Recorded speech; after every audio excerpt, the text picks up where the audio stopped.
स्वागत है आपका सप्लीमेंट सीरीज में।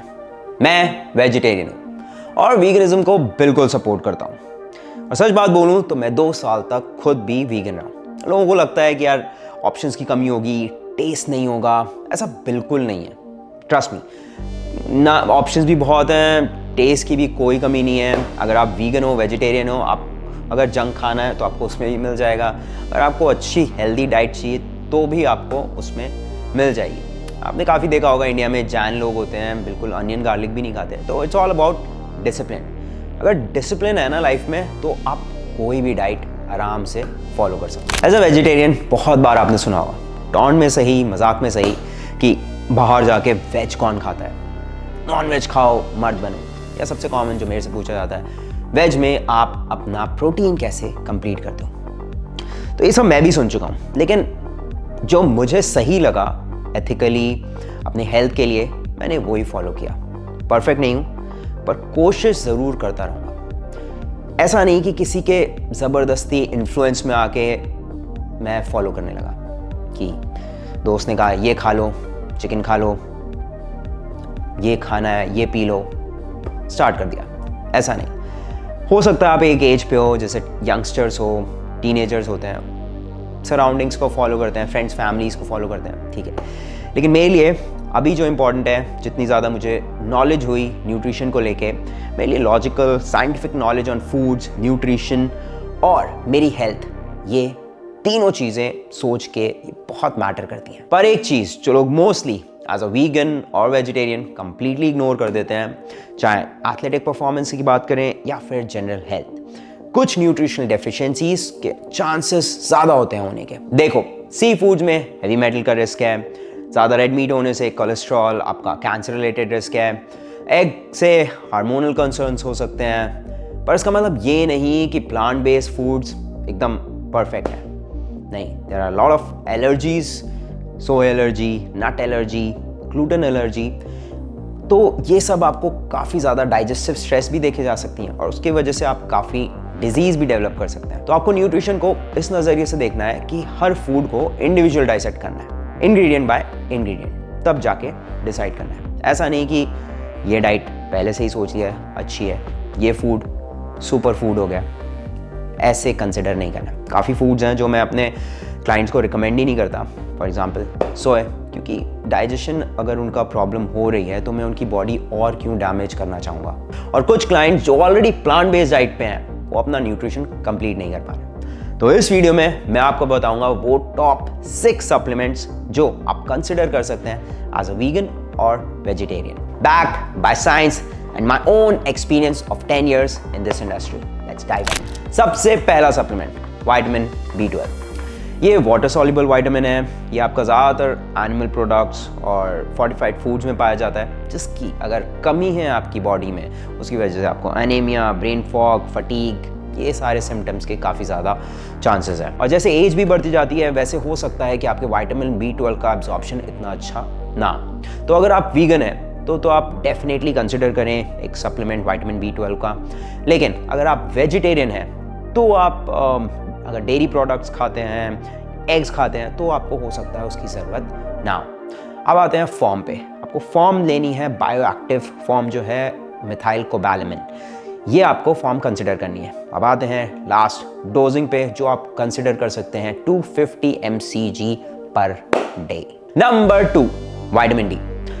अभी भी बहुत लोग सोचते हैं कि मैं धूप से अपना विटामिन डी कंप्लीट कर लूँगा, मुझे कोई भी एक्स्ट्रा सप्लीमेंट्स की ज़रूरत नहीं है। पर सच तो ये है कि ज़रूरी नहीं है आप वेजिटेरियन हो, वीगन हो, इवन आप नॉन वेजिटेरियन भी हो, और या तो आप किसी ऐसे इलाके में हो इंडिया जैसे जहाँ पे बहुत धूप भी है, तब भी आपके चांसेस हैं आपके विटामिन डी बहुत लो लेवल हो। तो आप विटामिन डी ऐसा सप्लीमेंट है जो आपको ज़रूर कंसिडर करना चाहिए, क्योंकि उसके एब्सेंस में इम्यून सिस्टम ख़राब होने के बहुत ज़्यादा चांसेस हैं, आपकी बोन हेल्थ के ख़राब होने के चांसेस हैं। तो इसीलिए कोशिश करिए कि आपका विटामिन डी एकदम उसके लेवल्स सही रहे। अब आते हैं विटामिन D3 के डोजिंग पे।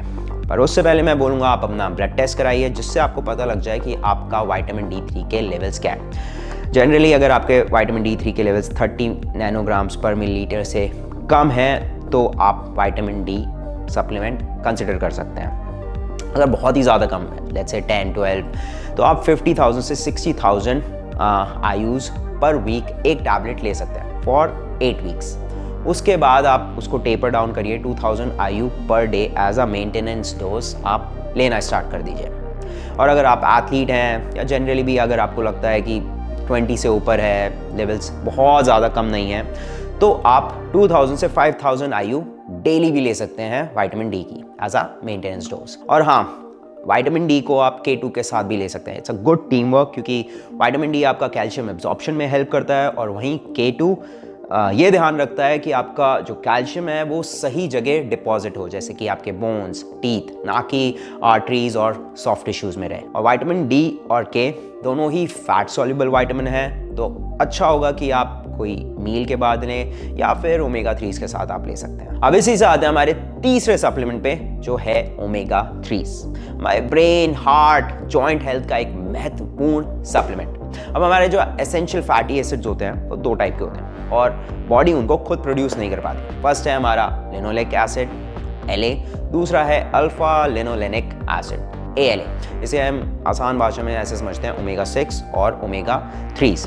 अब ALA आपका फर्दर कन्वर्ट होता है EPA और DHA, वो काफ़ी ज़्यादा बेनिफिशियल होते हैं बॉडी के लिए। इसलिए अगर आप वीगन हैं तो आप algae oil, soft gel consider कर सकते हैं, और अगर आप वेजिटेरियन हैं, वैसे तो आप नहीं खाते पर सप्लीमेंट में कंसिडर कर लेते हैं, तो आप फिश ऑयल इंक्लूड कर सकते हैं ट्राइग्लिसराइड फॉर्म में, जिसका EPA और DHA कंटेंट यानी कि डोजिंग कम से कम 1200 mg पर डे आप ले सकते हैं। सबसे इंपॉर्टेंट बात ओमेगा 3s को लेके, दे आर वेरी फ्रेजाइल, बहुत जल्दी ऑक्सीडाइज हो जाते हैं, तो आपको हमेशा एक डार्क प्लेस पे रखना है। और अगर आपने बॉटल खोल ली है तो मेक श्योर कि आप वो रेफ्रिजरेटर में ही कूल प्लेस पे स्टोर करें। Number 4, carnitine.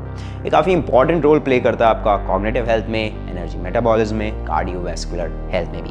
और बॉडी ये खुद प्रोड्यूस कर सकती है विद 2 अमाइनो एसिड्स, जो कि हैं लाइसिन एंड मेथोनाइन। पर सेम प्रॉब्लम यही है कि ज़्यादातर जो आपको फूड से मिलता है वो डेयरी, एग्स, फिश, मीट से ही मिलता है। तो अगर आप वीगन या वेजिटेरियन हैं तो आप डेफिनेटली सप्लीमेंटेशन कंसिडर कर सकते हैं। अब इसके 2 टाइप्स होते हैं, एल कार्निटीन और एसिटाइल एल कार्निटीन, जिसे हम एल कार भी कहते हैं, ALCAR। अगर आप मसल फटीग के लिए कंसिडर कर रहे हैं तो आप एल कार्निटीन ले सकते हैं, लेकिन अगर आप न्यूरोलॉजिकल बेनिफिट्स, कॉग्निटिव हेल्थ के लिए कंसिडर कर रहे हैं तो आप एल कार ले सकते हैं। ये बेसिकली आपका ज़्यादा ब्लड फ्लो बढ़ाता है आपके ब्रेन सेल्स में, इसीलिए आप एल कार और एल कार्निटीन दोनों का फंक्शन अलग है। अब आते हैं इनकी डोजिंग पे। अगर आप एल कार कंसिडर कर रहे हैं तो आप 250 mg twice a day start कर सकते हैं। कोशिश करिए एम्प्टी स्टमक लें, जिससे कि एब्जॉर्प्शन बेहतर हो। और अगर आप एल कार्निटीन कंसिडर कर रहे हैं तो आप 2 ग्राम पर डे से स्टार्ट कर सकते हैं। कोशिश करिए आप कार्बोहाइड्रेट्स के साथ लें, जिससे कि उसका एब्जॉर्प्शन रेट मसल्स में ज़्यादा बेहतर होगा। Number 5, creatine. I know already बहुत स्टडीज़ हैं क्रिएटिन पे, मसल स्ट्रेंथ से रिलेटेड, ATP प्रोडक्शन से, पर यहाँ पे मैं बात करूँगा कॉग्निटिव हेल्थ के पर्सपेक्टिव से कि उसमें ये कितना ज़्यादा बेनिफिशियल है। एक स्टडी है बेंटन एंड कलीग्स की 2011 में, जहाँ पे 128 पार्टिसिपेंट्स थे, मेल फीमेल्स बोथ, और ये एक RCT था, यानी कि रैंडमाइज्ड कंट्रोल ट्रायल, जहाँ पे एक ग्रुप को, प्लेसिबो को 20 ग्राम बोल के क्रिएटिन टाइप जैसा कुछ दिया गया और एक ग्रुप को 5 ग्राम ऑफ क्रिएटिन दिया गया फॉर 5 डेज। बहुत लंबी स्टडी नहीं थी, बट उसमें वेजिटेरियंस में देखा गया कि उनकी कॉग्निटिव हेल्थ इंप्रूव हुई, उनका रिएक्शन टाइम इंप्रूव हुआ, उनकी मेमोरी इंप्रूव हुई। इसी से आते हैं एक और स्टडी पे, जो कि अगेन एक RCT था, रैंडमाइज्ड कंट्रोल ट्रायल, जो कि रे एंड कलीग्स ने किया 2003 में, जिसमें 45 यंग एडल्ट्स थे, सारे वेजिटेरियंस, और उसमें भी रिजल्ट में पाया गया कि जो उनका मेमोरी फंक्शन था और उनका इंटेलिजेंस था, जो उनका स्पीड ऑफ प्रोसेसिंग था सोचने का, वो इम्प्रूव हुआ। क्रिएटिन का मेजर सोर्स सिर्फ मीट ही है, इसलिए वीगन्स और वेजिटेरियंस डेफिनेटली कंसिडर कर सकते हैं creatine in their supplementation protocol. जहाँ पे अगर हम फॉर्म की बात करें तो क्रिएटिन मोनोहाइड्रेट पे ही सबसे ज़्यादा स्टडीज़ हुई हैं, तो आप वही फॉर्म लें और 3 to 5 gram in a day आप ले सकते हैं। याद रखिए, अच्छे से ल्यूक वार्म वाटर में उसे मिक्स करिए, और आप 10 ग्राम तक भी ले सकते हैं depending upon the body weight of the person. अब आते हैं आखिरी सप्लीमेंट पे, जो है वे प्रोटीन। जी हाँ, वीगन हो आप, वेजिटेरियन हो, डेफिनेटली आप अपना ओवरऑल प्रोटीन कंप्लीट कर सकते हैं बाय कॉम्प्लीमेंट्री फूड्स, जैसे कि दाल चावल हो गए, प्लांट बेस्ड फूड से भी आप कंप्लीट कर सकते हैं। पर अगर आप जिम जाते हैं या आप बहुत ज़्यादा एथलेटिक हैं तो मैं एक क्वालिटी सोर्स ऑफ प्रोटीन ज़रूर इंक्लूड करूँगा, जो कि मेरे लिए वे प्रोटीन है एज अ वेजिटेरियन। क्योंकि बहुत सारे फूड्स ऐसे मिक्स आते हैं कार्ब्स के साथ, फैट्स के साथ, उनमें प्रोटीन होता है बट कार्ब्स और प्रोटीन की कंटेंट सिमिलर होगी, या फैट और प्रोटीन का कंटेंट सिमिलर होगा। बट अगर मैं सिर्फ प्रोटीन की बात करूं और क्वालिटी प्रोटीन की, जो कि कंप्लीट अमीनो प्रोफाइल हो, वो आपका वे प्रोटीन है। और उसका भाई है केसीन। दोनों ही आपके मिल्क के डेरिवेटिव्स हैं और दोनों की अच्छी प्रॉपर्टीज़ हैं। वे प्रोटीन की एक अच्छा एनाबॉलिक है, मसल बिल्ड करने में हेल्प करता है। केसीन आपका एंटी कैटाबॉलिक प्रॉपर्टीज़ हैं, यानी कि मसल प्रिजर्व करने में हेल्प कर सकता है। और क्रिएटिन थोड़ा स्लो भी डाइजेस्ट होता है, थोड़ा एक्सपेंसिव भी है वे से। और अगर आप लैक्टोज इंटॉलरेंट हैं तो आप प्रेफर करें वे आइसोलेट ही लेना। और हाँ, मुझे पता है अगर आप वीगन्स की बात करें तो आप कोशिश करिए आप पी एंड राइस ब्लेंड लें, जो कि एक कंप्लीट प्रोटीन बनाएगा। और सोया प्रोटीन मैं प्रेफर नहीं करूँगा डाइजेशन पॉइंट ऑफ व्यू से भी, एंड और रीज़न भी हैं अभी वो बात के लिए। और इनफैक्ट वे और केसीन दोनों ही PDCAA स्कोर पे अच्छा परफॉर्म करते हैं। ये आपका प्रोटीन डाइजेस्टिबिलिटी स्कोर होता है, यानी कि आपका क्वालिटी ऑफ प्रोटीन कैसा है, यानी कि उसकी अमाइनो प्रोफाइल प्लस उसकी डाइजेस्टिबिलिटी ऑन ह्यूमन बॉडी कैसी है, ये दोनों को मिला के इवेलुएट होता है। अब आखिरी में आते हैं प्रोटीन की डोजिंग पे। ऑलरेडी इतने वीडियो आ चुके हैं कि लोगों को पता ही है कि प्रोटीन की डोजिंग क्या होनी चाहिए एटलीस्ट, पर फिर भी जान लेते हैं। 0.8 से 1 ग्राम पर kg of your body weight, ये मिनिमम है जनरल पब्लिक के लिए, इतना तो होना ही चाहिए। लेकिन अगर आप एथलेटिक पॉपुलेशन में हैं तो डेफिनेटली आप 1.5 से 2 ग्राम तक पर kg of body weight consider कर सकते हैं। मैं पर्सनली बोलूँ अपने एक्सपीरियंस से तो मैं अपना हायर साइड पे ही रखता हूँ प्रोटीन, ना कि लोअर साइड पे, क्योंकि it's better to preserve your muscle as well. So that's it, ये था हमारा आज का video on the supplements required by vegetarians और वीगन्स। एक चीज़ स्पेशली फॉर वीगन्स, आपको याद रखना, आप जब भी सप्लीमेंट लें, जैसे ओमेगा 3 हो गए, विटामिन डी हो गए, तो ये जो इनका कैप्सूल होता है वो जेलेटिन का बना होता है, वो भी आपका एनिमल से डिराइव होता है। तो वो आप कंसिडर कर सकते हैं, क्योंकि अब तो आपके फॉर वीगन्स कैप्सूल्स भी आ गए हैं, कोकोनट ऑयल के कैप्सूल्स आ गए हैं, तो पीछे इंग्रेडिएंट जरूर देखें और उसके अकॉर्डिंगली आप ले सकते हैं। सो आई होप वीडियो आपको एकदम तगड़ा लगा हो। आपको अगर कोई भी डाउट्स हो तो आप कमेंट सेक्शन में ज़रूर पूछ सकते हैं। और मैंने पूरी की पूरी सप्लीमेंट सीरीज बनाई है, साइंस बैक्ड है and with my experience also, क्योंकि मैं जो भी सीखता हूँ अपने पे ज़रूर ट्राई करता हूँ और मैं अपने को सब्जेक्ट समझता हूँ। I am very disciplined in that. So check out this link for whole supplement series and I'll see you in the next video. Let's go.